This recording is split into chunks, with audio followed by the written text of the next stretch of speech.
Bien.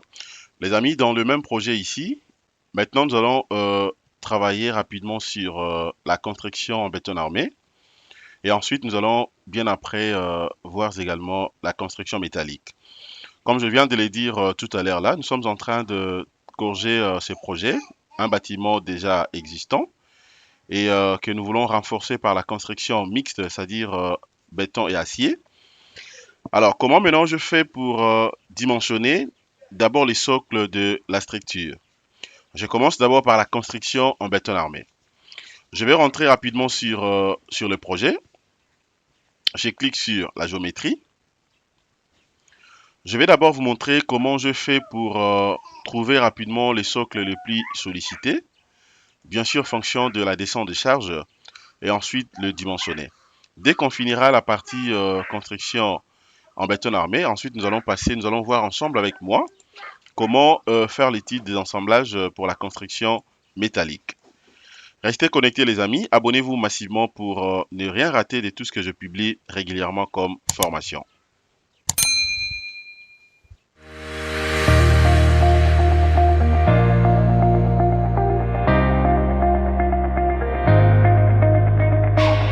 Audio Jungle. Audio Jungle.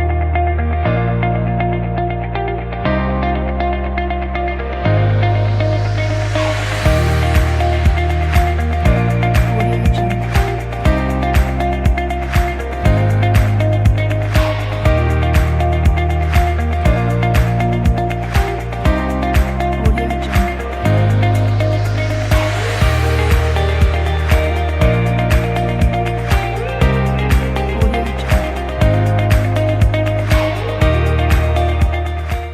Bonjour chers tous, nous allons continuer la partie 2 de notre formation sur le renforcement de ces bâtiments. Bien sûr en utilisant la construction mixte, c'est-à-dire acier et béton. Cette partie, ça sera donc consacré justement sur la construction en béton armé. Comment nous allons procéder afin de trouver rapidement les socles les plus sollicités, ensuite le dimensionner. Alors ce qu'il faut faire là, je suis obligé d'abord de vérifier soit l'effort normal à partir de ces tableaux, donc c'est-à-dire que je viendrai tout simplement ici sur résultat.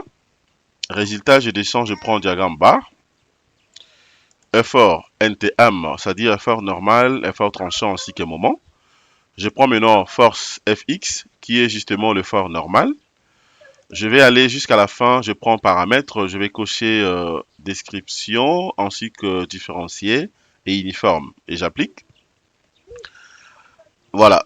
L'aperçu ici sera de trouver d'abord rapidement le socle le plus sollicité. Rien qu'en regardant ici, je vois très bien que la valeur max, ok, la valeur max en réalité, c'est à ce niveau ici. Voilà, j'aimerais tout simplement vous rappeler que là, je suis en train de dimensionner d'abord, en fait, d'abord les socles, ok, les socles. Donc, c'est bien que, comme je l'avais dit, la modélisation a été faite tout en considérant le deux types de construction, c'est-à-dire la construction en béton armé ainsi que la construction en acier ou métallique. Donc, c'est ce qui m'a donné une structure mixte. Mais là, je suis en train d'évoluer d'abord avec la construction en béton armé. Et donc, je suis maintenant obligé de trouver rapidement aussi les socles les plus sollicités. Ensuite, je vais venir là. Je viens, je prends effort. Je m'en vais comparer ça également avec cette méthode des tableaux. Je clique sur extrême globaux qui me donne la possibilité d'avoir que deux valeurs, le min et le max. Alors, l'effort normal ici, c'est suivant la direction des X. OK? Alors là, maintenant, je vérifie rapidement la valeur max. Ça me fait, ça donne 2864,28 kN. Tandis que le min, c'est moins 149,99 kN. Alors, étant donné que j'ai toutes les valeurs concernant l'effort normal, je vais maintenant retenir tout simplement la barre. La barre ici, ça sera dans la barre numéro 6. Vous voyez très bien ici, c'est la barre numéro 6 qui est la barre max, la plus max. Ok, la barre qui reçoit une forte sollicitation. Ensuite, je vais rentrer maintenant ici. Je retiens seulement le numéro de la barre 6. Je rentre rapidement là. Je vais placer maintenant mon curseur ici.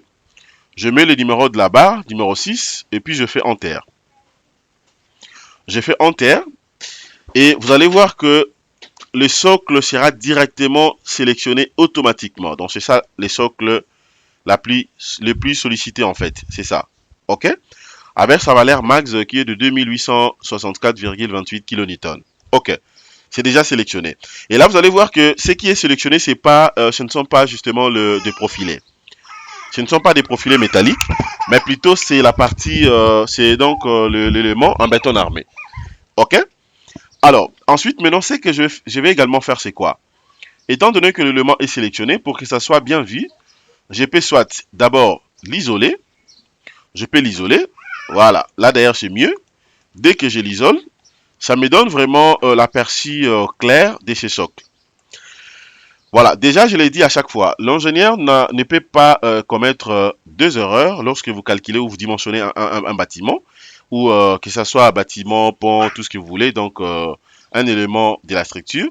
L'idéal serait d'abord de bien modéliser la structure, ensuite de les dimensionner correctement.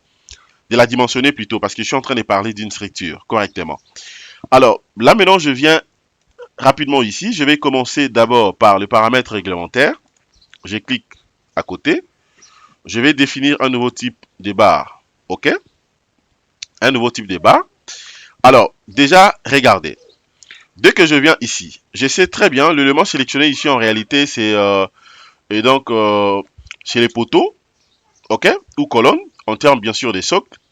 Je viens là, je vais prendre dimensionnement. Je descends ici. Poutre et poteau, je prends paramètre réglementaire. Paramètres réglementaires ici. Ensuite, maintenant, je vais cliquer soit ici, poteau BA, ou bien je viens définir directement un nouveau appui. Je clique sur poteau. Il reconnaît très bien que il s'agit bien sûr des poteaux et non poutres. Alors là, en termes de la nomenclature, je vais mettre exactement socle le plus sollicité. Le plus sollicité ou le plus chargé. OK? Voilà. C'est un socle que je suis en train de dimensionner. Le plus chargé. Et ensuite, modèle de flambement ici, autour de l'axe des Y, la longueur de la barre, le LY, donc sera entre les axes. OK, j'accepte, oui. Ça sera entre les axes. Les coefficients, je laisse comme ça par défaut. Je vais maintenant l'enregistrer. Je clique sur enregistrer et puis je peux fermer. Je ferme. C'est déjà sélectionné. Là, je viens encore pour appliquer. Voilà, c'est bon, maintenant je ferme. Je vais sélectionner encore pour la deuxième fois les socles, dimensionnement. Je viens sur ferraillage réel, élément béton armé. Voilà. OK. Je vais donc le dimensionner en éli, tout simplement.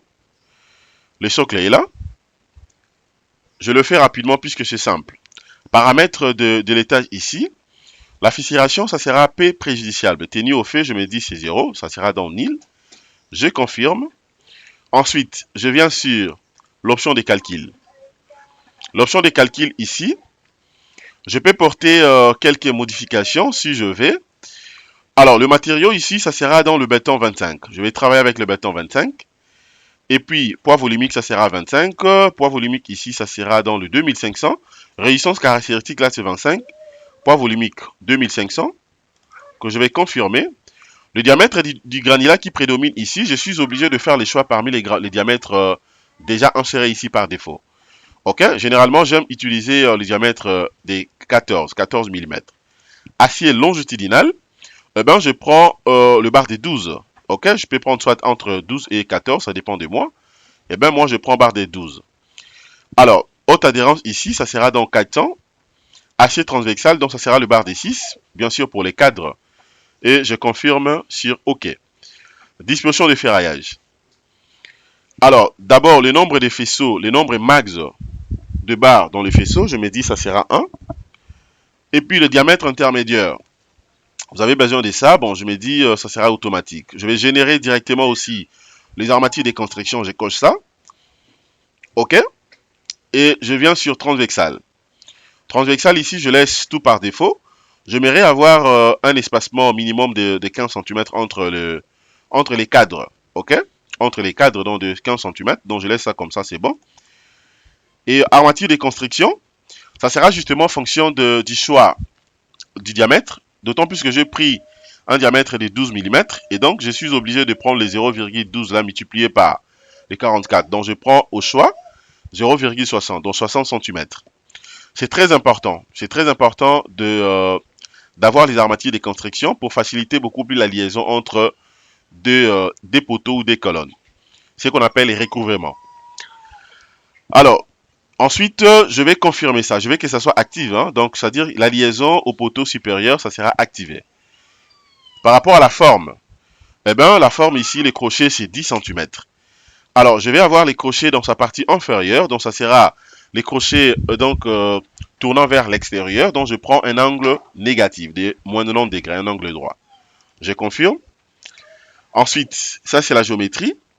C'est déjà bon. Je clique sur modèle de flambement. Je vais cliquer à côté. Le flambement, en termes de modèle de la structure, de la translation ici. Alors, moi, je vais utiliser les coefficients de 0,70. Je confirme. Déjà, dans la direction de Y, je viens le faire aussi dans la direction de Z. Toujours 0,70. C'est bon, j'applique, je ferme. Alors, concernant maintenant la définition de charge, eh bien, ça ne vaut pas la peine, d'autant plus que le socle que je suis en train de dimensionner, en fait, c'est un socle qui vient de la structure. Cela revient à dire que ça sera fonction justement de la combinaison faite en ELI. Et donc, je vais fermer. Je viens là. Taux de travail, je n'en ai pas besoin. Alors, plan d'exécution, pas encore. Je m'en vais maintenant ici. Je clique sur édition. Non, je prends analyse. Je vais cliquer sur paramètres de dessin. Question de me rassurer au moins que tout est bien ici. Voilà, donc tout est bien coché. Je confirme sur OK. Eh ben, je viens ici pour lancer les calculs. Voilà, dès que je lance les calculs, vous allez comprendre que c'est vrai, tout est bien fait, mais seulement que je n'ai pas l'aperçu direct en fait de tout ce qu'il fallait au niveau du plan d'exécution. Alors, je vais corriger ça, donc je viens là sur analyse, paramètres de dessin. Je vais cliquer sur modèle, je clique juste à côté, je clique à vide. Je vais maintenant chercher en fait la commande de sortie du fichier à ce qui concerne la colonne. C'est-à-dire, d'autant plus que le socle, c'est considéré comme une colonne. Et donc, ça sera fonction de ça. Je vais descendre rapidement pour ne pas confondre. Donc, je descends rapidement. Pour la colonne, je vais faire les choix. Est-ce que je peux le faire avec ça ou avec les ça? Voilà, donc j'aimerais avoir tout ce qu'il faut. Je vais d'abord essayer avec ça. Ok, je relance encore les calculs. Question de me rassurer de ce que j'aurai. Voilà, exactement, là c'est bon. Vous voyez? Donc là, je viens d'obtenir exactement ce qu'il fallait. Vous avez dans la section du socle déjà bien élaboré ici. Une section carré de 50 carrés. Ok? Ainsi que le nombre des barres. Donc il m'a proposé, en fait, combien de barres ici? J'aurai 1, 2, 3, 4. Ça fait déjà 8, 9, 10 barres. Ok? C'est fonction bien sûr de la sollicitation. Regardez même de l'autre côté ici, vous avez l'aperçu clair en termes bien sûr de nombre de barres, des cadres plutôt, l'espacement entre des cadres. Donc ça va justement de 15 cm. Donc il m'a proposé 11 cadres espacés de 15 cm. Vous voyez? Ça c'est donc, ce sont le bar d'attente, comme je l'avais dit. Il faut toujours placer également un cadre dans sa partie supérieure. C'est très important de placer un cadre dans la partie supérieure des armatures. Vous voyez, surtout pour les poteaux, pour les socles, les colonnes, ainsi de suite. C'est question de permettre à ce que les armatures soient toujours bien alignées pour faciliter en fait les recouvrements. Voilà, en dessous ici, vous avez également les noms, c'est-à-dire socle le plus chargé, tel que défini là. Voilà, dimensionné par l'ingénieur, voilà, donc c'est moi, et ainsi que tous les paramètres. Ainsi que tous les paramètres plutôt. Voilà, donc c'est bien clair. Je peux aller de l'autre côté. Alors, je rentre maintenant ici. Alors, pour essayer un peu de vérifier d'autres éléments, je peux venir là. Vous avez donc justement ce qu'on appelle la note de calcul. La note de calcul est là. C'est très clair, avec tout ce qu'il faut. Alors, là, vous avez maintenant les poteaux ferraillage. Ok, le ferraillage dans du poteau. Voilà, donc c'est bien détaillé là. Poteau résultat, c'est ça. Donc cela revient à dire que À ce niveau ici, vous avez donc déjà une idée claire de la manière dont la colonne travaille. Donc la colonne reçoit exactement une sollicitation qui est dit justement à l'effort normal. Donc c'est purement vertical. Ok? Voilà. C'est ce que j'allais partager ensemble avec vous les amis. Je pense que vous avez très bien compris comment dimensionner ces socles. Et nous allons continuer nos séries de formations. Dès qu'on finit la partie construction et en béton armé, je vais directement vous montrer comment vous serez maintenant en mesure de passer rapidement au niveau de la construction métallique, afin de faire maintenant le type de ensemblage. Merci de votre disponibilité. Excellente journée. Au revoir.